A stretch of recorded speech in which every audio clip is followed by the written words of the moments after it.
정치는 피로 권력을 사고 금융은 돈으로 권력을 산다. 여기에 나와있는 한 줄의 문구와 똑같은 행보를 걷는 남자가 있습니다. 바로 리플과 트럼프 가문의 이야기입니다. 최근 트럼프와 관련된 뉴스들을 찾아보면 한 가지 재밌는 사실들이 나옵니다. 미국 내 정치 보복의 상징적 사건들과 정치적인 보복들의 합의가 시작이 되었다는 뉴스들인데요. 또한 다시 재선이 되면서 행정명령까지 재보복까지 하고 있는 상황들이 연출이 되고 있습니다. 도널드 트럼프의 대통령 퇴임 후 이뤄진 사건들이 가상화폐를 시장을 키워주게 되는 시발점이 되었습니다. 그리고 그 수혜는 리플이 계속 가지고 가고 있는데요. 과연 어떤 일이 있었는지 오늘 알아보겠습니다. 과거로 돌아가 보겠습니다. 2021년은 도널드 트럼프가 퇴임했던 시기로 미국 역사상 전례 없는 디지털 검열이 시작됐습니다. 2021년 1월 트위터 영구 정지. 트위터는 1월 6일 의사당 난입 사태를 선동했다는 이유로 트럼프의 공식 계정을 영구 정지 처리했습니다. 8,800만 명의 팔로워를 가진 그의 계정은 플랫폼 역사상 가장 큰 규모의 정치인 계정 정지 사례가 되었죠. 2022년 11월 25일 일론 머스크가 트위터를 인수한 뒤 트럼프 계정 복구를 승인했지만 트럼프는 즉시 복귀하지 않고 자신의 SNS 트럼프 소셜 활동을 유지했습니다. 같은 시기 페이스북과 유튜브도 마찬가지로 무기한 정지를 시켰습니다. 현재 미국 대통령 재당선으로 임기를 이어가고 있는 도널드 트럼프는 최근 세 곳 전부 소송을 걸며 승리를 하고 있다는 소식이 나왔는데요. 최근에 합의가 끝나게 되었습니다. 유튜브에서는 308억 원을 물어주며 합의를 마쳤고 페이스북은 360억 원, 트위터는 130억 원으로 합의금으로 소송이 마무리가 되었습니다. 트럼프의 계정 삭제는 단순한 제재가 아니었습니다.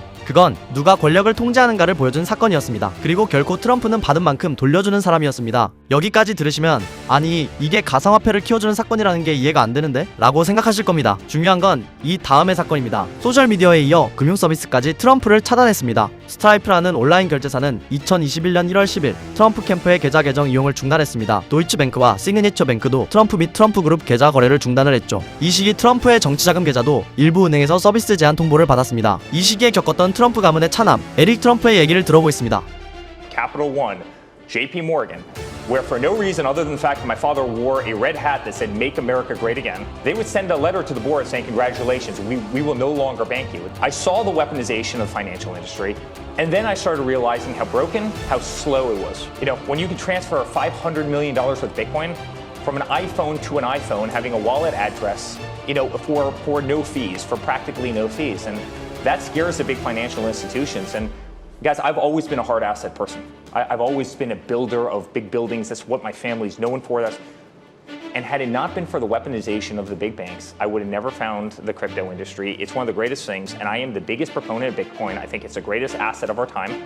이런 식으로 정치적뿐만 아니라 재정적 타격까지 받았던 트럼프 가문은 기존 은행이 정치적 이유로 개인을 통제할 수 있다는 현실을 직접 경험했습니다. 이후 트럼프는 여러 연설에서 달러 시스템은 더 이상 자유롭지 않다는 식의 발언을 반복했죠. 이때부터 트럼프 캠프 내부에서 디지털 자산 기반 금융, 생태계 구축, 아이디어가 정책으로 논의되기 시작했습니다. 좀 전에도 말씀드린 이야기지만 트럼프는 받은 만큼 돌려주는 사람입니다. 은행 제재 이후 가상화폐 산업 진출이 단순한 사업이 아니라 정치적 복수이자 자립 전략으로 발전하기 시작했죠. 은행이 나를 막았지만 블록체인은 막지 못했다. 이게 트럼프 가문이 가상화폐를 정치적 무기로 보기 시작한 순간입니다. 최근에도 에릭 트럼프가 언급한 내용을 살펴보며 이야기해보겠습니다. 그는 암호화폐에 있어서 매우 중요한 사안이기 때문에 에릭은 여기서 비트코인이 더 이상 단순한 디지털 금이 아니라 결제 수단이 되어가고 있다는 점을 강조하고 있습니다. No, we want to be very core to Bitcoin. I mean, listen, the ecosystem of Bitcoin is expanding every single day. People are using it as payment rails every day. The utility of something that was always considered digital gold, right? That's the kind of the common analogy. The payment, rails and kind of the tentacles of Bitcoin are expanding every single day. I can tell you just a few days ago from one of the big exchanges, maybe the biggest exchange on earth, I saw some products that are coming out related to Bitcoin in that ecosystem. And I think that just provides more value, more utility for what Bitcoin is, how it serves the people. Hundreds of millions of dollars are getting transferred in single transactions for pennies. I know of one that's very close to our heart within the company itself, where it got transferred for, I think it was 67 cents in a matter of seconds, almost $200 million worth of Bitcoin. And so the utility of that is astronomical.